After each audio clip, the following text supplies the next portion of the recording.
tonight. I'm gonna let you in, if only for the high. I'm gonna let you in. Look up to the sky. Do you see the lights? Look up to the sunrise. Do you see what I see inside? I won't go anywhere if I'm not with you tonight. Hello mga guys, and welcome back to my channel. Ngayong video ay pupuntahan natin ang isang sikat na resort sa Unisan, Quezon, ang Unisan Sands Beach Resort, dahil sa sikat nilang infinity pool kung saan matatanaw ang White Sand Beach, mga palm trees sa lahat ng dako at marami pang iba. Kaya tara at samahan niyo kami sa aming paglalakbay.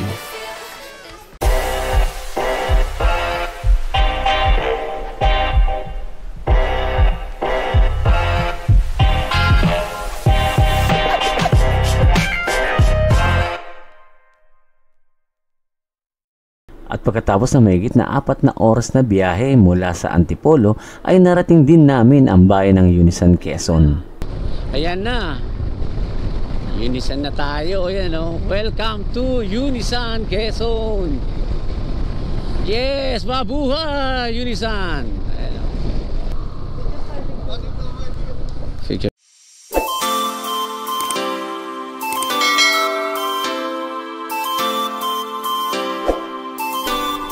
Alam niyo ba kung saan nanggaling ang pangalang Unisan?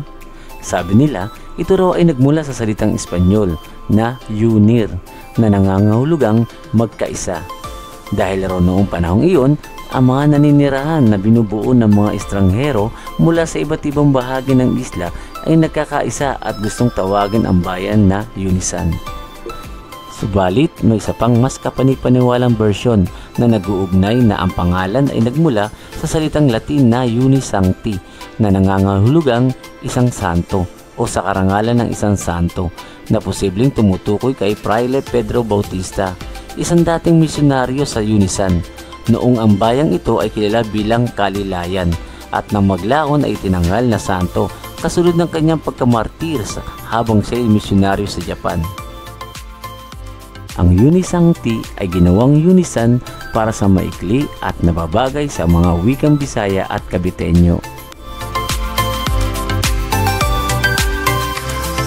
Saan? Kalilayan Cove yan eh. Kalilayan Cove. Tapos dito na yan, dyan siya oh.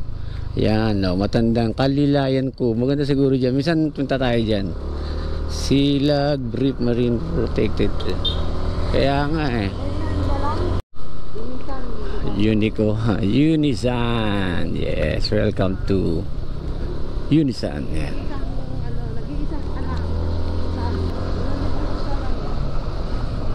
Yung tanong nga, lumang bahay yun, no? Nakatira dito to. Yun, no? Diba? Wala na yung ano, sarado na yung bintana. Ito nasira na, oh. Ang lumang bahay, oh. Itong ganda oh, talagang na-maintain. Pitugo. Ayan, dito tayo sa Pitugo. Dito tayo kumain nakaraan dati, nagpunta tayo dito. Ito Atimunan, tapos dito Pitugo, dito tayo. Ayan, dito tayo sa lugar na to, pakanan. Atimunan yung pinakita? Doon. Oh, may daanan din dyan. Yan, ang Unisan San. Ito, itong way na to. Ito, dito. Yan dyan, papunta dyan Unisan San. Yan.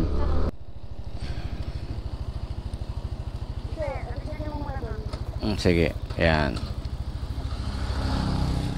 Makasampa ka? Yan. Okay. So, nakabili na kami ng aming mga chichire doon. Aming alak. So yung tubig, wala silang malaking tubig, kaya doon na kami bibili ng tubig sa sa Unisan San, sa resort. Meron kami mga chichirya na rin. Parang dami natin chichirya ma. 4 lang tayo. Dalawang bote binili. Dalawang bote ng alak? Ano ba yan? Ang dami. Oh my God! Wow! Okay, dito lang may papasok ng Unisan-san. Okay. Kumaliwa kami, papasok dito. Time check, 4:33 in the afternoon. So mag-aalas 5 na. Dito na kami mag-overnight, syempre. Hapon na eh. So pang ilang puntang na namin dito sa Unisan? Siguro mga 3 na, no? 3 na. So hindi, pang-4 na ba? Oo, pang-4 na. Hindi talaga tayo nagsasawa sa ganda kasi nito eh. Kaya kami hindi nagsasawang balik-balikan. Dito 1 kilometer away.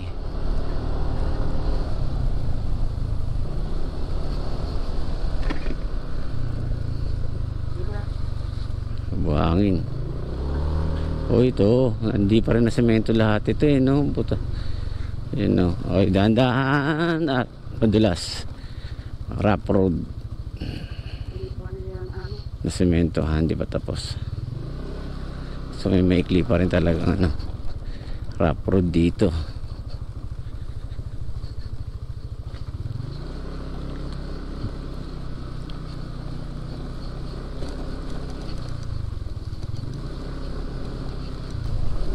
Ayun, no, may ganito na. Uy, ano na ba ito? Basbolan, no? Barangay Naputat kay, ano, Unisan, ano, Quezon. Diretso lang tayo. May bahay yata dito. Yan, sumugabahay dito. Sa Unisan-san.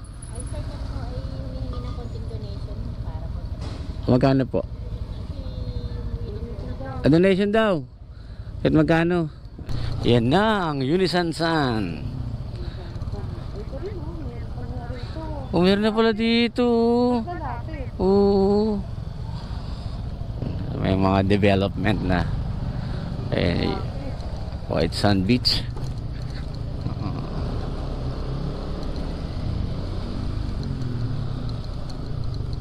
You know, diretso lang, doon tayo sa information. Saan tayo? Stop, security check.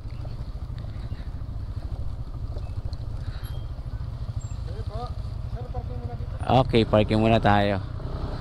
Yan, meron tayong ano, security. Baba.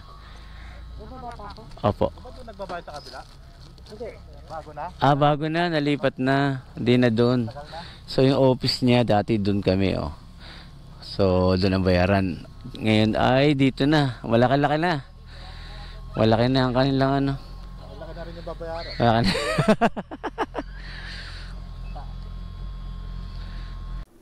At dumiretso na nga kami sa registration office upang magpa-register at magbayad ng aming entrance fee at cottage. Ang entrance fee nila dito kapag day tour ay 200 per pax. Overnight naman ay 250 per pax. At pag 24 hours stay ay 450 per pax.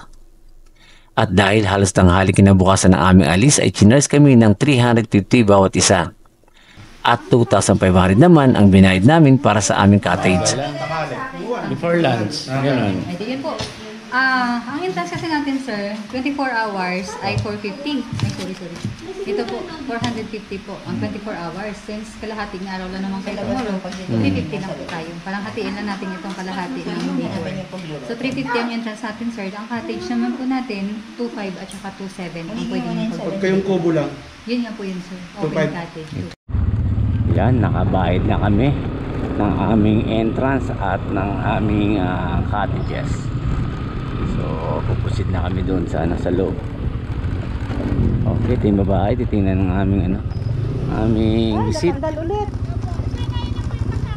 Oo, nandun. Yung gwapo ba yun? Medyo, sir. Oh, yan.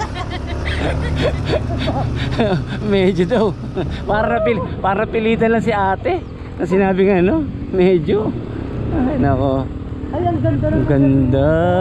Oo nga. Ay, sarap po din. Wow, ang ganda. Oh. Pwede tayo dito mag-ano pa. Mag-tent, oh. Sarap. Sarap. Yun. Ayan, okay, maganda dyan. Doon natin magpapark. Diyan, sa may mangga. Sa mangga, okay. Sige. Pwede pinasok pa natin. Yan. O, dito tayo. Yan, oh. Ganda, di ba? Ayan na, oh. Yan, maluwag-luwag. 4 lang naman tayo eh. Bamboo Cabana.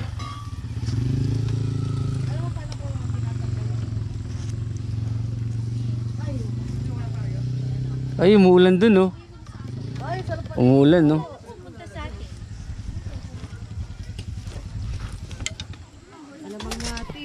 Mag-prepare lang kami ng aming mga gamit.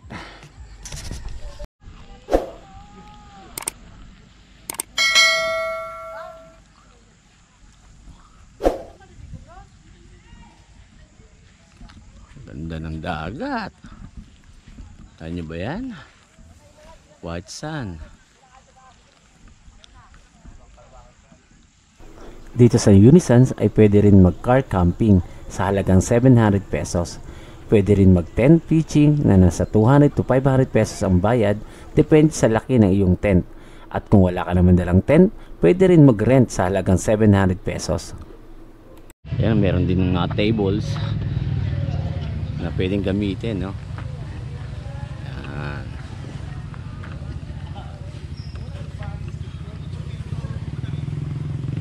Laki ng tent. At yung shower area at CR. CR nila dyan sa gilid. Mayroon din silang malawak na parking area. Ay, may masid, oh. Permit na yun? Siguro, baka ano. Pag munisipyo nagdala doon, maganda yun. Isang... Pero pag hindi munisipyo, Nilagay ko sa bag. Okay, thank you. Ayan na. Yun na pa. Ayan. Para ano. bukas na ba tayo? Punta ka rin. Yun. Ba't sinangan pa pati ulo? Wala ba naman? Puti ka talaga. Malay mo, ano yan? Hindi. Malam sabihin mo, ano to? Tayo. Yung uniform nyo yan, nakupit pa yan. Pato, adobong pato, tsaka laing na kamoteng kahoy. Kasi kontrata pa yan. Papa-uniform. Oo. Tayo nung sinugpapagawa.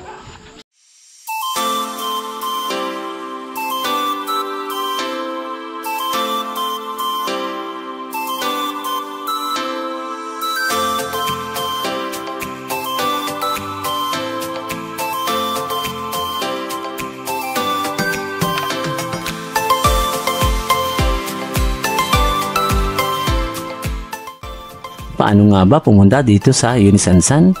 Isa sa mga pangkaraniwang paraan upang makapunta sa Unisansan ay sa pamamagitan ng pagsakay ng bus.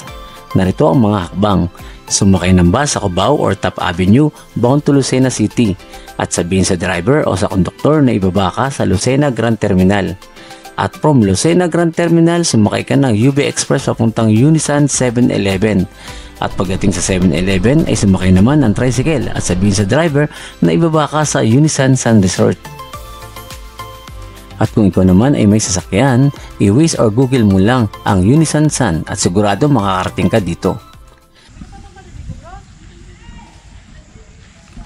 Ganda ng dagat. Tahan nyo ba yan? White sand.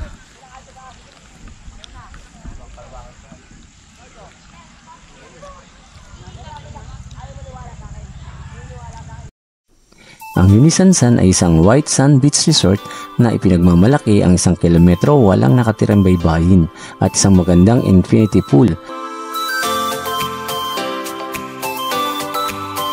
May mga tataas na puno ng nyog at malinis na beach sa harapan. Madalas na low tide ang dagat kapag umaga, kaya mas mainam maligo sa infinity pool sa ganitong oras. Walang signal dito ang Smart at Globe, kaya sigurado walang mang-iistorbo sa iyo at makakapag-relax ka ng gusto. Subalit kung kailangan mo talaga makakonect sa internet, may mga pisonet naman sila dito. Ganun pa man, mahina ang signal at di masyadong maabot sa aming cottage. Maliban sa paglangoy sa infinity pool, paglalaro ng beach volleyball at kayaking, maaari ka rin maipag-jamming sa live band nila dito pagsapit ng gabi. Ang schedule nga pala nila ng live band dito ay tuwing Friday at Saturday.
So ano pa ang hinihintay nyo? Tara na at pumunta na kayo dito sa Unisan San sa Unisan, Quezon.